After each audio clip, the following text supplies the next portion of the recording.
ಸಮೋಸ ಪರೋಟ ತಿಂತಾ ಇರುವಂಥ ಯಾರೆಲ್ಲ ತಿಂತಾರಲ್ಲ ಅವರು ಬಹಳ ಅಂದರೆ ಬಹಳ ಎಚ್ಚರವನ್ನು ವಹಿಸಬೇಕಾಗತ್ತೆ. ಈ ಸಮೋಸ ಮತ್ತು ಪರೋಟ ಪ್ರಿಯರೇ ಎಚ್ಚರವನ್ನು ವಹಿಸಬೇಕಾಗತ್ತೆ.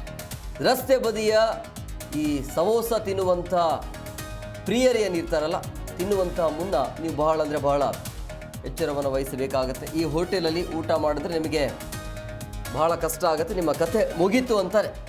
ಅನ್ಯ ರಾಜ್ಯದ ಫುಡ್ ಹೆಸರಲ್ಲಿ ಜನರ ಹೊಟ್ಟೆಗೆ ಸ್ಲೋ ಪಾಯ್ಸನ್ ಹಾಕುವಂಥ ಕೆಲಸವನ್ನು ಇವರು ಮಾಡ್ತಾ ಇದ್ದಾರೆ. ಬಿಹಾರಿ ಹೋಟೆಲ್ ರಾಜ್ಯದ ಜನರ ಆರೋಗ್ಯದ ಜೊತೆ ಆಟ ಆಡ್ತಿದ್ದಾರೆ ಅನ್ನುವಂಥ ಪ್ರಶ್ನೆ ಈಗ. ಅಂದರೆ ಯಾವ ರೀತಿಯಾಗಿ ತಯಾರಾಗ್ತಾ ಇದೆ ಅಲ್ಲಿ ಅನ್ನೋದನ್ನು ನಾವು ತೋರಿಸ್ತೀವಿ. ಹೇಗೆ ತಯಾರಾಗುತ್ತೆ ಈ ಸಮೋಸ ಮತ್ತು ಪರೋಟ ಅಂತೇಳಿ ನೋಡಿ.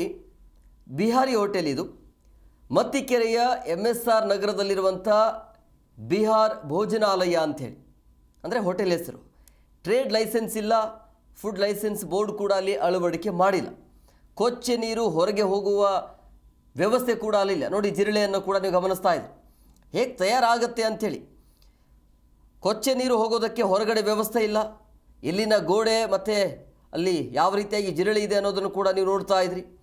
ಆ ಗೋಡೆಗಳಲ್ಲಿ ಯಾವ ರೀತಿಯಾಗಿ ಜಿರಳೆಗಳು ಹರಿದಾಡ್ತಾ ಇವೆ ಅಂಥೇಳಿ. ಸಿಲಿಕಾನ್ ಸಿಟಿಯಲ್ಲಿ ಬಿಹಾರಿಗಳಿಂದ ನಡೀತಾ ಇರುವಂಥ ಹೋಟೆಲ್ ದಂಧೆ ಇದು.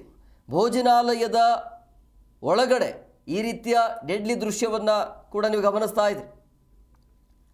ಸೊ ಹಂಗಾಗಿ ಯಾರೆಲ್ಲ ತಿಂತಾರೆ ಈ ಸಮೋಸ, ಅಂದರೆ ಈ ಹೋಟೆಲಿಂದನೇ ಬೇರೆ ಬೇರೆ ಹೋಟೆಲ್ಗಳಿಗೆ ಅದು ಬರುವಂಥದ್ದು, ಇಲ್ಲಿಂದನೇ ಆರ್ಡರ್ ಮಾಡ್ಕೊಂಡು ಹೋಗ್ತಾರೆ. ಸೊ ಹಂಗಾಗಿ ಹೇಳ್ತಾ ಇರುವಂಥದ್ದು. ಇಂತಹ ಸ್ಥಿತಿಯಲ್ಲೇ ದಿನನಿತ್ಯ ಲಕ್ಷಾಂತರ ಸಮೋಸ ತಯಾರಿ ಆಗುತ್ತೆ. ನೂರಾರು ಜನರಿಗೆ ಬಿಸಿ ಬಿಸಿ ಬಿಹಾರಿಯ ಊಟ ಹೋಗ್ತಾ ಇದೆ. ಸರಿಯಾದ ರೀತಿಯಲ್ಲಿ ಸ್ವಚ್ಛ ಇಲ್ಲ, ಕ್ಲೀನಿಂಗ್ ಇಲ್ಲ, ಅಲ್ಲಿ ಜಿರಳೆ ಇದೆ. ಆಲೂಗಡ್ಡೆಯಲ್ಲಿ ಯಾವ ರೀತಿಯಾಗಿ ಹುಳ ಬಿದ್ದಿದೆ ಅದನ್ನು ಕೂಡ ನೀವು ಗಮನಿಸ್ತಾ ಇದ್ರಿ. ಸೊ ಹಂಗಾಗಿ ಬಹಳ ಜನ ಮೋಸ ಹೋಗ್ತಿದ್ದಾರೆ. ಸೊ ಇದನ್ನು ನೋಡ್ತಾ ಇರುವಂಥ ಜನ ಎಚ್ಚೆತ್ಕೊಳ್ಳಿ. ಈ ಅಂಗಡಿಯ ಹೆಸರು ಏನಿದೆಯಲ್ಲ, ಈ ಟ್ರೇಡ್ ಲೈಸೆನ್ಸ್ ಇಲ್ಲ ಮತ್ತು ಫುಡ್ ಲೈಸೆನ್ಸ್ ಬೋರ್ಡ್ ಕೂಡ ಇಲ್ಲ, ಅಲ್ಲಿ ಸುಮ್ಮನೆ ಹೆಸರು ಇಟ್ಕೊಂಡಿದ್ದ.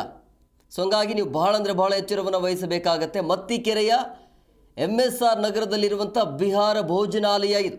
ಮತ್ತೊಮ್ಮೆ ಹೇಳ್ತಾ ಇದ್ದೀನಿ, ಮತ್ತಿಕೆರೆಯ MSR ನಗರದಲ್ಲಿರುವಂಥ ಬಿಹಾರ್ ಭೋಜನಾಲಯ.